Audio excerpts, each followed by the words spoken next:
Vocês conhecem a princesa mais leitora de todas? Não? Então hoje, que é sexta-feira, eu vou falar pra vocês sobre a origem da Bella. Vem comigo!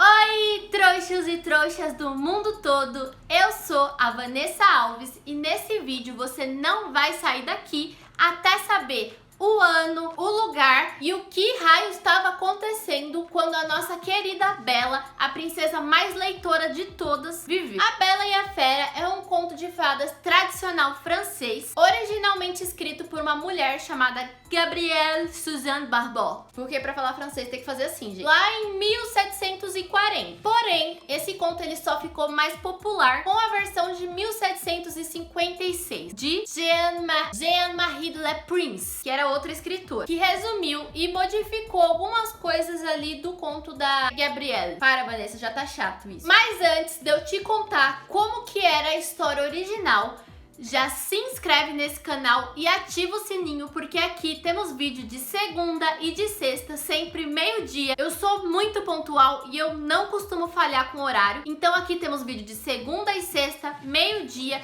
vídeos sobre teoria das princesas, vídeos sobre os heróis da Marvel, da DC, vídeos sobre Percy Jackson, Harry Potter, sobre o que você quiser. Vai lá no meu canal, vê os outros vídeos, assiste a playlist das princesas pra você assistir em ordem e se inscreve, ativa o sininho pra você não perder os próximos vídeos, hein? Tô de olho em você. A versão mais conhecida de A Bela e a Fera conta sobre a história da filha mais nova de um mercador que era muito rico, que tinha 3 filhas. Porém, as 2 filhas mais velhas eram muito materialistas e a mais nova era muito amorzinho e neném, que nem a Bella já era. As filhas mais velhas gostavam de ostentar muito e mostrar que tinham muito dinheiro. E um belo dia, a fortuna toda que o mercador tinha foi perdida, exceto a casa que ele tinha ali no campo. A Bella ficou relax, de boa, suavinho, mas as filhas mais velhas ficaram pé da vida com o pai delas, porque elas achavam que ele foi muito burro de ter perdido todo o dinheiro, sendo que na verdade muito provavelmente foi culpa delas, né? E elas descontavam todas as frustrações delas na Bella. Agora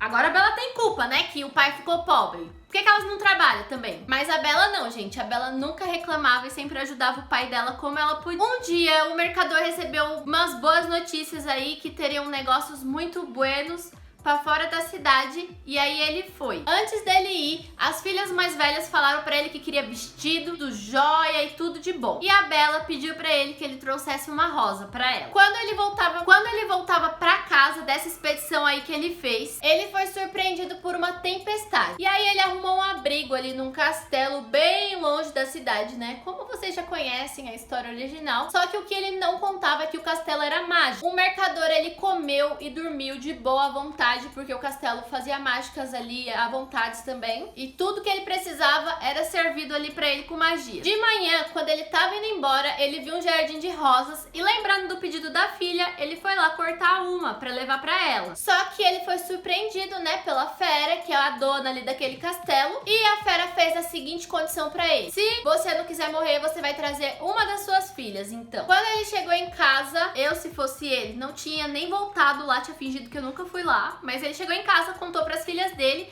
e a Bella ficou muito chateada com a situação e se ofereceu para ficar lá com a Fera. Só que ela pensou que a Fera ia devorar ela ou alguma coisa do tipo. Só que ao invés de devorar, aos poucos a Fera foi mostrando que era muito carinhosa, muito amorzinho, muito neném, fazendo todas as vontades dela, tratando ela como uma princesa. E mesmo achando ele feio e burro, ela gostou ali um pouquinho da companhia dele. Ele sempre pedia a Bella em casamento, inclusive, só que ela sempre falava que não, porque ela não ia casar com um bicho, né? Ela era doida, mas ela não era tanto. Um dia a Bella pediu pra Fera pra ela ir lá ver a família dela, e a contragosto a Fera falou, beleza, vai lá. Só que falou pra Bella que ela tinha que voltar em uma semana, e que pra ela voltar, bastaria ela colocar o anel sobre a mesa, que ela já voltaria ali imediatamente. A Bella voltou, abraçou sua família, ficou tudo feliz, de boa. Só que as irmãs dela, vendo ela rica, muito bem vestida, ficaram com muita inveja dela e tentaram prolongar ali o máximo que dava a visita delas, porque elas acreditavam que assim a Fera ia ficar brava porque ela tava demorando demais pra voltar e ia devorar ela. Beleza, né? Melhores irmãs aí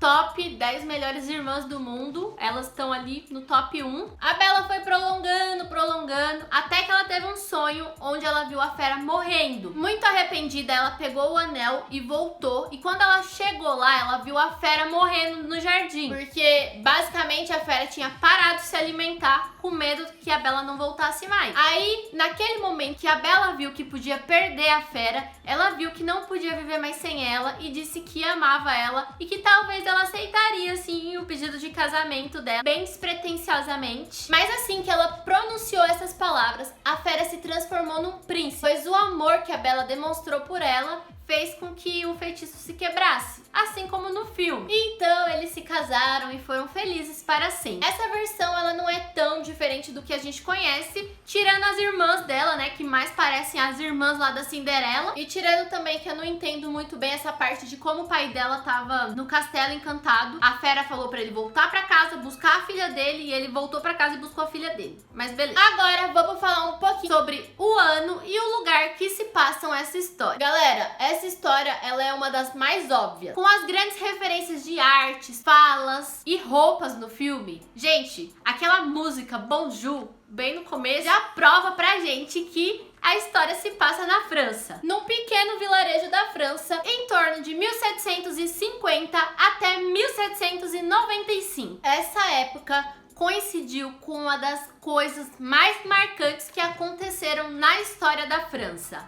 a Revolução Francesa. Galera, a Revolução Francesa se iniciou em 17 de junho de 1789. E para quem não sabe, foi um movimento burguês que acabou com o absolutismo e trouxe algumas ideias liberais que a gente tem até hoje. Para quem não sabe, o absolutismo é a ideia de poder absoluto. É quando um governo ele não tem limites. Basicamente a ideia é essa, ele não tem limites, não tem limitações. E o liberalismo que a gente conhece hoje é um governo com mais limitações. É uma filosofia política e moral baseada na liberdade, seja ela governo, direitos individuais, tipo direitos civis e direitos humanos, livre mercado, democracia, secularismo, igualdade de gênero, igualdade racial, internacionalismo, liberdade de expressão, liberdade de imprensa e liberdade de religião. E o fato mais significativo da Revolução Francesa foi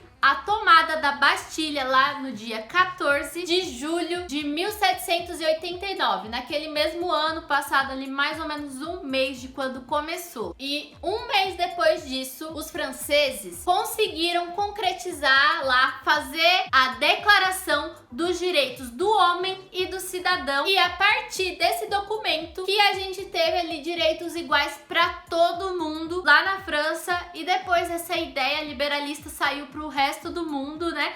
E a gente conhece a nossa política como ela é hoje por conta disso. Se vocês quiserem, eu posso falar mais sobre isso, assim, em algum outro vídeo, só que esse vídeo não é sobre isso, é sobre a Bella. Então, basicamente, essa é a realidade que a Bella se encontrava naquele momento. Era nesse cenário onde a nossa querida Bella lia e aprendia cada vez mais sobre o seu país e sobre o que estava acontecendo naquela época. Ela, que fazia parte da classe mais baixa, não tinha muita voz. E, inclusive, ela ainda era mulher, que era pior ainda. Mas muito provavelmente ela apoiava as ideias ali da burguesia de estar melhorando, né, de estar fazendo com que as pessoas, de estar fazendo com que o governo ele não se concentre em nenhuma pessoa só, com que várias pessoas possam tomar decisão, voto e tudo mais.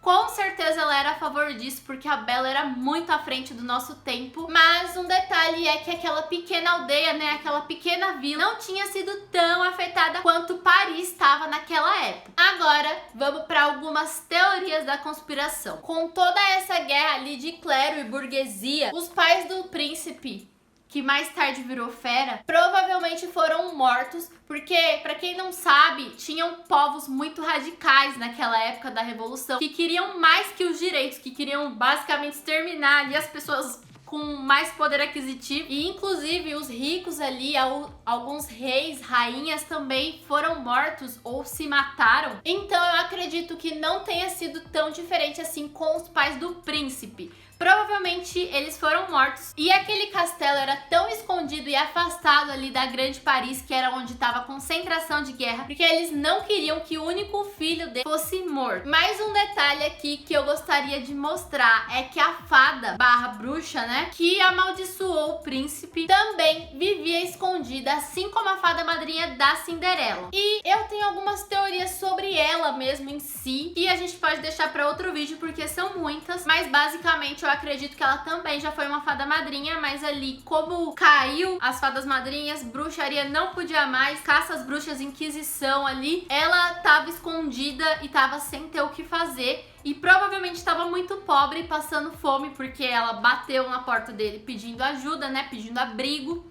oferecendo uma rosa. Então eu acredito sim que ela não estava passando uma boa necessidade, não tinha muito lugar para ir. A guerra estava muito concentrada ali na maior parte do país e ela também estava tentando se esconder, assim como quem era da realeza naquela época. Mas comenta aqui, vocês sabiam que a Bella viveu na época da Revolução Francesa? Minhas redes sociais eu vou deixar aqui na descrição, vou deixar aqui desse lado esse outro vídeo, porque eu tenho certeza que se vocês gostaram desse, vocês vão adorar esse próximo. Não esquece de deixar seu like. Muito obrigada por assistir até aqui e tchau!